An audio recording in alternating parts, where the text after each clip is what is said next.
Alright guys, स्वागत है आपका इस वीडियो में। तो फाइनली यहाँ पे वन पंच मैन का न्यू चैप्टर आ चुका है जो कि है चैप्टर नंबर 210 और इसके अंदर हमें ब्लास्ट के पहले का सीन दिखाया जाएगा। मतलब थोड़ी सी बैक स्टोरी दिखाई जाएगी जो भी लास्ट एपिसोड के एंड में हुआ था वॉइड और ब्लास्ट के बीच में। अब आपको याद ही होगा जब ब्लास्ट और वॉइड इधर फ्यूज होने वाले थे तभी यहाँ पे ब्लास्ट ने कुछ मेमोरीज देखी थी वॉइड की, तो यही मेमोरीज कह लो दिखाई जाएगी हमें, या फिर मैं बोलूँ पहले का सीन दिखाया जाएगा। ठीक है, तो हमें यहाँ पे एक पोर्ट का सीन दिखाया जाता है जहाँ पे काफी सारे कंटेनर्स होते हैं और ब्लास्ट यहाँ पे शामिल होता है। वो देखते हैं यहाँ पे एक फाइट हो रही होती है। ओके, अब ये फाइट यहाँ पे वॉइड और एक अलग से क्रीचर के बीच में हो रही होती है जिस क्रीचर को गॉड ने ही बनाया होता है। ठीक है, इस क्रीचर के हाथ में यहाँ पे क्यूब भी होता है और वो यही कहता है कि आपने इतने सालों तक मेरे को गाइडेंस दी उसके लिए शुक्रिया मास्टर वॉइड। तो यहाँ पे वो एक काफी खतरनाक लात मार के वॉइड को भाई कंटेनर पे मारता है और वो वॉइड को पूरी तरह से खत्म करने से पहले यही बोलता है कि जितनी भी मदद तुमने गॉड के प्लान के लिए की उसके लिए शुक्रिया, अब तुम्हारा खेल यहीं पे खत्म होता है। लेकिन इससे पहले कि वो मार पाए वॉइड को तभी यहाँ पे एक ब्लैक होल टाइप की चीज आती है। ठीक है, जो कि ब्लास्ट ने मारी होती है जिससे कि यहाँ पे इस बंदे का हाथ ही पूरा कट जाता है।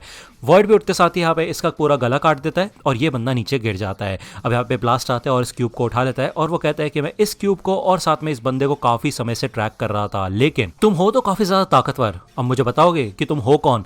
तो यहाँ पे वो वॉइड से बात कर रहा होता है तो वॉइड यही कहता है कि और तुम कौन हो, इतने अजीब क्यों दिख रहे हो तुम। यहाँ पे वॉइड मन में कहता है कि इस तरीके का जुत्सु मैंने पहले कभी भी नहीं देखा, लेकिन है तो ये काफी ज्यादा ताकतवर। तो ब्लास्ट बताता है कि मेरा नाम ब्लास्ट है, एक ऐसा हीरो जो कि इंडिपेंडेंटली ऑपरेट कर रहा है। तो वॉइड कहता है अच्छा, इसका मतलब ये है कि तुम सच में अजीब हो। तो ब्लास्ट कहता है नहीं, मैंने कहा कि मैं एक हीरो हूँ। तो हमें बताया जाता है कि हीरो एसोसिएशन के खुलने से 15 साल पहले की बात है ये। ठीक है ना, ब्लास्ट कहता है कि इस बंदे ने तुम्हें पहले मास्टर बोला था, है कि नहीं। तो हमें बताया जाता है कि ये बंदा विलेज का जोनिन था और एक डिसाइपल था वॉइड का। ठीक है, और हमें बताया जाता है कि वॉइड ही उस विलेज का लीडर है। तो ब्लास्ट यहाँ पे सोच में पड़ा होता है और वॉइड मन में कहता है ये बंदा ये इतने समय से विलेज के आसपास घूम रहा था, क्या मुझे इससे पूछताछ करनी चाहिए। तो यहाँ पे वॉइड ये कहता है कि ये लड़का और कोई नहीं बल्कि मेरा डिसाइपल था, मेरा प्यारा डिसाइपल, इसका नाम डर्टी स्टेन था और ये एकदम से मॉन्स्टर बन गया था। तो वॉइड यही कहता है कि ब्लास्ट प्लीज मेरे को बताओ ये गॉड है क्या चीज जिसकी वजह से मेरे को अपने खुद के प्यारे डिसाइपल की जान लेनी पड़ी, मैं कसम खाता हूँ कि मैं इसका बदला जरूर लूंगा।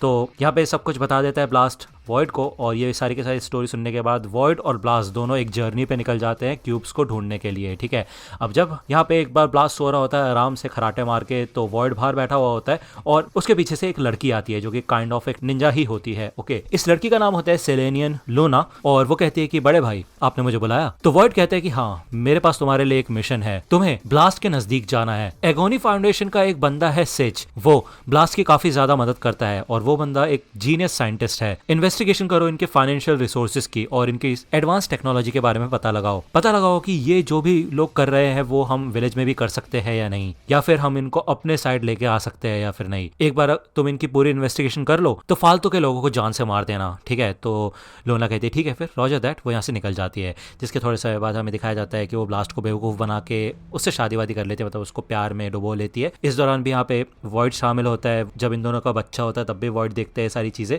और वो ये सोचते हैं कि क्या ब्लास्ट को इसके बारे में पता है या फिर नहीं। वॉइड को कभी भी ये नहीं पता चला ब्लास्ट की आंखों में देख के कि उसके मन में क्या चल रहा है। लेकिन कुछ समय बाद वॉइड की सिस्टर की एक लड़ाई के दौरान डेथ हो गई। ठीक है, उसको मार दिया गया एक काफी ताकतवर अवतार ने। वॉइड सोचता है कि लूना, तभी यहाँ पे भाई ब्लास्ट भी रो रहा होता है माया माया करके। तो वॉइड मन में कहता है अरे हाँ, उसका नाम तो अब माया है। वॉइड मन में यही कहता है कि मैंने सोचा भी नहीं था कि सिर्फ इतनी सी चीज से ही वो मर जाएगी, कितना बेकार है ये। और इससे ज्यादा जरूरी बात है टाइमिंग। माया की रिसर्च ऑलमोस्ट कंप्लीट होने वाली थी और वो पता ही लगाने वाली थी कि ब्लास्ट का सीक्रेट साइंटिस्ट कौन है। क्या इस चीज का पता पहले से ब्लास्ट को चल गया था और उसने मौके का फायदा उठा लिया और उसने जान पूछ के वॉइड की सिस्टर को मरने दिया जिससे कि वो जासूस से भी छुटकारा पा ले।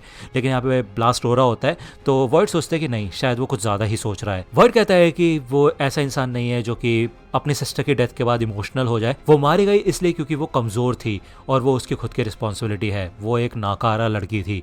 तो ये लोग यहाँ पे एक कासल के अंदर आए होते हैं, मतलब रूइंस टाइप कह लो तुम। ठीक है, उसके अंडरग्राउंड में ये लोग जा रहे होते हैं सीढ़ियों से और ब्लास्ट कहता है कि हे वॉइड, तुम ठीक नहीं लग रहे, सब कुछ ठीक है ना। तो वॉइड कहता है कि क्या तुम्हें इस समय मेरी चिंता नहीं होनी चाहिए बल्कि अपनी होनी चाहिए। तभी यहाँ पे पीछे एक स्टैचू होता है जो कि क्रैक होने लग जाता है और यहाँ पे काफी तगड़ा एक्सप्लोजन टाइप होता है जिससे ये स्टैचू टूट जाता है और पीछे से ब्लास्ट आता है यहाँ पे वॉइड को बचाने के लिए। हमें दिखाया जाता है कि स्टैचू के अंदर एक क्यूब था जो कि आके इधर वॉइड से टच हो जाता है। हमें इसका दिखाया जाता है कि वॉइड अलग ही जगह पे पहुंच चुका होता है, एक बहुत बड़े क्यूब के ऊपर वो खड़ा हुआ होता है और उसके सामने यहाँ पे लूना और स्टेन खड़े होते हैं और वॉइड यहाँ पे शॉक हो जाता है। वो सोचता है कि ये दोनों जिंदा कैसे हैं है तो लोना बताती है कि बड़े भाई मेरे पास एक नया मिशन है। स्टेन कहते हैं हाँ, एक ऐसा मिशन जो कि एक निंजा बनने से भी ज्यादा माननीय है। ठीक है, तो यार यही शायद स्टोरी होगी जिसके बाद वॉइड यहाँ पे गॉड की पावर्स पा लेता है, क्योंकि आपको पता है गॉड हमेशा हमारे लव्ड वंस का रूप लेता है फंसाने के लिए, और ये दोनों ही लव्ड वन है वॉइड के, जिस वजह से यहाँ पे वो फंस गया होगा। दूसरा यहाँ पे हमें साइटामा का सीन दिखाया जाता है। अब आपको याद होगा उसने वो ब्लेड्स पकड़ ली थी और वो कहता है कि यार मेरे को कार्डबोर्ड बॉक्सेस को काटने के लिए एक कटर तो चाहिए था बहुत बड़ा, लेकिन यार ये कुछ ज्यादा बड़ा नहीं हो गया। मतलब मैंने जो ऑनलाइन शॉपिंग साइट पे देखा था वहां पे तो काफी छोटे होते हैं, और वैसे भी इसको रखने की मेरे पास कोई जगह भी नहीं है। तो यार ये चैप्टर ये पे खत्म होता है। हमें बताया जाता है कि जो वॉल्यूम 32 है उसके कुछ बोनस और एक्स्ट्रा चैप्टर्स आए हैं जो कि होंगे 162.5 के नाम से। अब आप मेरे को बता देना उनको भी कवर करना है या नहीं, ठीक है? तो मैं नेक्स्ट वीडियो उन चैप्टर्स के ऊपर लेके आऊंगा। अगर आपको वीडियो पसंद आई हो तो लाइक करना, सब्सक्राइब कर लो अगर चैनल पे नए हो तो। मिलता हूं आपसे अगली वीडियो में, तब तक के लिए गुड बाय।